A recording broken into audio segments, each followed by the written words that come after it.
concept number 9. How does one obtain wisdom? And like I've told you the past 2 weeks, I've got another special guest with us today. I'm so blessed to be at a church where I've got people who not only believe the gospel but live it out, and people who are able to just give of their time just to co-labor with me. I always want people to understand that even though I wrote the book, God can speak through rocks. He doesn't need me. I want to make everyone who does join me and be a part of this to take ownership, if I may say, of this, because it's just me presenting the gospel, and so I'm just honored and privileged to be here yet again with another special guest. This brother, just a model of consistency, just a man who is a leader in his home, a leader in the community, a leader in the church, a leader at work. Someone that I admire, just his heart, just has a big heart for the Lord and God's people. Just have a great admiration and respect for this individual. And like I said, just if I could sum it up in just one quality, leadership. And it kind of lends itself to what we're talking about today, because good leaders need to exercise wisdom, and this is someone who I would definitely seek wise counsel from. But I'm proud to introduce my brother Melvin. How are you doing this evening? Man, that was a big lead up, man. I don't know if I deserve all of that, but I'm doing well. How I do. I'm doing well, though. I'm doing well. It's a good day. It's a good day. Happy to sit here with you. Thank you for inviting me on. I'm excited about chopping it up and really getting into your concept of wisdom. Yeah, not a problem at all. Like I said, I'm so glad you could make time. There's so many things. There's basketball on, so many other things that you could be doing. But to join me, I don't take that for granted at all. So we're just going to dive right in, just talking about wisdom. And with some of the concepts, I thought it was just necessary to define terms, because I think we understand the concept of wisdom, but if we wanted to flesh it out and get just an accurate definition, I think that's important. And so when I was just looking up this concept of wisdom, I just gave just a general dictionary definition. Mm-hmm. It says wisdom is defined as knowledge that is gained by experiences in life.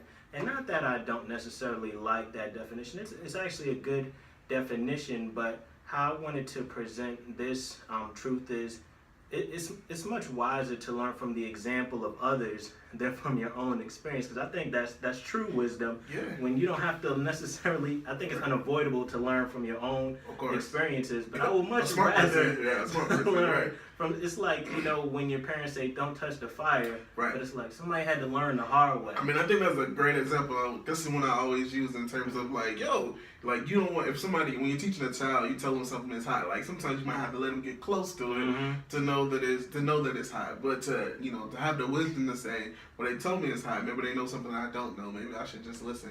But it's just so hard to do. Yeah. And that's what I was struck by as I kind of listened to and read through the text. It's like, why is this really so hard? But you just think about all the things. And I think the example that you gave with Adam is perfect, because he had the exact consequence for not doing what God asked him to do, but it's still hard. Absolutely. That just kind of just really struck me. No, that's good. Really and so what I try to just get people to think is, just by the dictionary definition, wisdom is gained through experience. It's unavoidable, but that's why I say listen to your elders, listen to those who have gone before you, because if I could just boil wisdom down into just kind of one word, it's about choices. It's about making choices. Right. And so you want to make good choices, and you want to learn from those who have gone before you, and just making these choices. Like I said, we don't necessarily know always the good and the bad outcome of it, but if we see someone who's in a similar position that we were, we can kind of learn from them. But more often than not, we kind of ignore our elders and those who have gone before us. It's so weird. I work with young adults, and that's I'm always talking about risk and how do you avoid some of these risks that you're taking. That's a good one. And it's not that you don't take any risks, because you don't know outcomes before you make decisions a lot of times. So you're going to be taking some risks, but to avoid the risks that you can avoid, and then take the risk on purpose. So it's not just taking a risk in every decision that you make, but taking a risk on purpose, and just the mentality of a young person just to say, even if I experienced it, exactly what they're going through, and I can share that and articulate that to them, but that was you, and that's not me. So that innately that I'm different kind of leads us to not learning from other people's experiences. And it's just so hard to help people kind of understand. It's like, we're all the same. Like, we all fall short of Christ. We all fall short of what God has asked us to do. So then what makes you think you're going to get a different outcome from making the same choices? That doesn't make any sense. And so one of the things that I wanted to do with wisdom is, because I think examples are the best way to kind of filter this concept. And I just kind of give some general examples. I say, if one does not wake up in enough time, then they'll be late for work. If one chooses to eat unhealthy foods, then one will be unhealthy. If one does not dress appropriately for the weather, then one may get sick.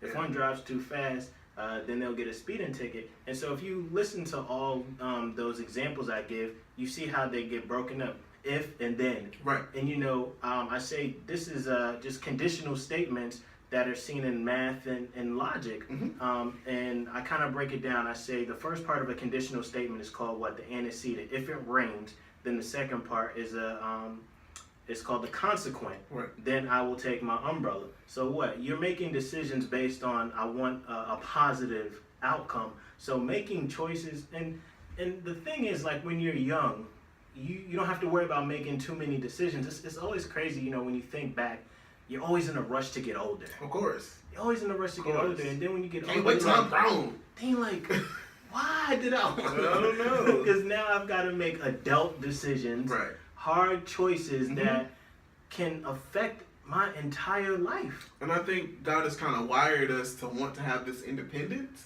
So that independence is wired into our childhood as well. So a lot of times when we're parenting, we don't give our children enough space, right? So when I talk to parents about their children, I kind of make the distinction that they're changed from age to age. So your daughter at this age now is not going to be the same when she's 1, but then you can't treat her the same.